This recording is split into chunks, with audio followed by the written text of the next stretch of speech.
Hi hello അസ്സലാമു അലൈക്കും. ഇന്ന് ഞാൻ എൻ്റെ ടെറസിൻ്റെ മുകളിൽ വന്നപ്പോൾ എനിക്ക് സത്യത്തിൽ സങ്കടം വന്നിട്ടോ. എന്താ വെച്ചാൽ എൻ്റെ പീച്ചിലിൻ്റെ വെള്ളിയൊക്കെ ഉണങ്ങിപ്പോയി, പെട്ടെന്ന് ഉണങ്ങിയതാണ്. നല്ല കായ പിടിച്ച് നിൽക്കുന്ന സമയമായിരുന്നു.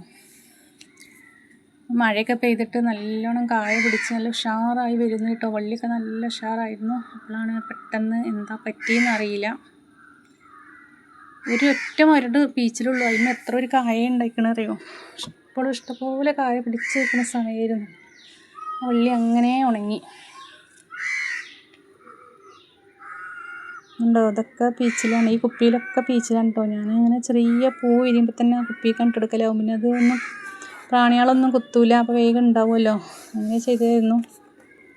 എൻ്റെ കുപ്പിയിലൊക്കെ ഞാൻ ഇപ്പോൾ വാടി നിൽക്കണുണ്ടോ. പിന്നെ ഏതായാലും നമുക്കതൊക്കെ പറിക്കാം. ഇപ്പം ഒന്നും ചെയ്യാനൊന്നുമില്ല. വള്ളി ഇനി ഒഴിവാക്കിയിട്ട് ഇനി വേറെ വിത്തുണ്ട് ഇവിടെ, അതൊക്കെ ഇനി നട്ട് പിടിപ്പിക്കണം. അതുകൊണ്ട് ഒരു പീച്ചിൽ ഞാൻ അതാ ഇവിടെ നട്ടൊരു വള്ളി നട്ട് അങ്ങനെ കയറി വന്നേ ഉണ്ടായിരുന്നുള്ളൂ. അതിന്മേൽ തന്നെ അതാ പീച്ചിലിപ്പോൾ പൂവിട്ട് ചെറിയത് ചാഞ്ഞിട്ടുണ്ട്. പീച്ചിൽ പെട്ടെന്ന് കായ്ക്കണ ഒരു ചെടിയാണ് കേട്ടോ. അത് നമ്മളെ പീച്ചിലൊക്കെ അങ്ങനെ പറിക്കുകയാണ് കേട്ടോ. കത്രികയൊന്നും എടുക്കാതെയാണ് ഞാൻ വെറുതെ ടെറസിൻ്റെ മുകളിൽ വന്നതായിരുന്നു. അപ്പോഴാണ് ഇത് കണ്ട്. അപ്പം ഇനി ഇത് വെച്ചിട്ട് കാര്യമില്ല, നമുക്കത് പറിക്കാം. ഒരു നേരത്തെ ഉപ്പേരിക്കാവുമല്ലോ എന്ന് വിചാരിച്ചു. എന്താണ് എൻ്റെ പീച്ചിൽ പറ്റിയെന്നറിയില്ല. ഞാൻ പ്രത്യേകിച്ചൊരു വളമയോ കാര്യമോ വെള്ളം കൂടി വെച്ചെടുക്കലില്ല. അപ്പോൾ മഴ ചെയ്തുകൊണ്ട് എന്ത് പറ്റിയെന്നറിയില്ല. ഭയങ്കര സങ്കടമായിട്ടോ.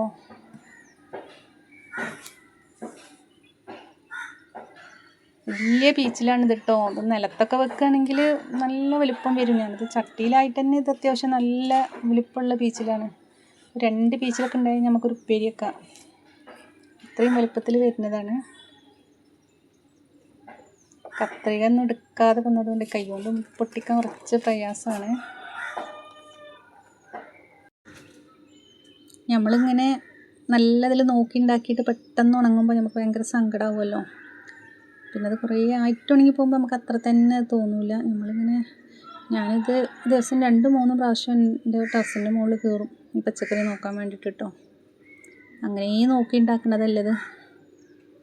അപ്പം എനിക്ക് ഭയങ്കര സങ്കടമായി. എന്താ ചെയ്യാം, വൃത്തിയൊന്നുമില്ലല്ലോ. അങ്ങനെ എൻ്റെ പീച്ചിലൊക്കെ ഞാൻ പറിച്ചു കേട്ടോ. ഇത് അവിടുത്തെ കോവയ്ക്കൊക്കെ ഉണ്ട് കേട്ടോ ഇനി പറിക്കാൻ. കോവയ്ക്ക ഞാൻ 2 ദിവസം മുന്നേ കുറച്ച് പറിച്ചിട്ടുണ്ടായിരുന്നു. ഇപ്പോഴും ഇതാ അവിടെ ഇവിടെയൊക്കെ ഓരോ കോവൽ നിൽക്കണേണ്ടില്ലേ. കോവൽ ആരെങ്കിലും പൊരിച്ചിട്ടുണ്ടോ? ഉപ്പേരിയൊക്കെ അല്ലാതെ നല്ല ടേസ്റ്റ് കേട്ടോ. കോവൽ നടു പൊളിച്ചിട്ട് നമ്മൾ മീനിലൊക്കെ മസാല വയ്ക്കും പോലെ മസാലയൊക്കെ ഇട്ട് അത് എണ്ണയിലിട്ട് പൊരിച്ചാൽ എന്ത് ടേസ്റ്റാണെന്നറിയോ. അപ്പം ഇന്ന് നമ്മളെ വള്ളി ഉണങ്ങിയ ഇതിമെന്ന് കിട്ടിയതാണ് കേട്ടോ. ഞാൻ വലുത് മാത്രമേ എടുത്തിട്ടുള്ളൂ, ചെറിയതൊന്നും എടുത്തിട്ടില്ല. അതൊന്നും കൂട്ടാൻ വെക്കാൻ പറ്റൂലല്ലോ. ഞാൻ വലിയ പീച്ചിൽ നോക്കിയിട്ട് മാത്രം എടുത്തേക്കണം. 5 എണ്ണം കിട്ടിട്ടോ. ഇനിയൊരു 3-4 എണ്ണം ചെറുതുണ്ട്, ഒന്നും ഞാൻ എടുത്തിട്ടില്ല.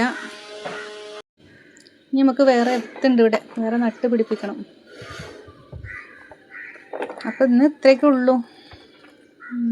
ഇഷ്ടപ്പെട്ട എല്ലാവരും ലൈക്ക് അടിച്ച് സപ്പോർട്ട് ചെയ്യുക. എൻ്റെ ചാനലൊന്ന് സബ്സ്ക്രൈബ് ചെയ്യാൻ മറക്കല്ലേ.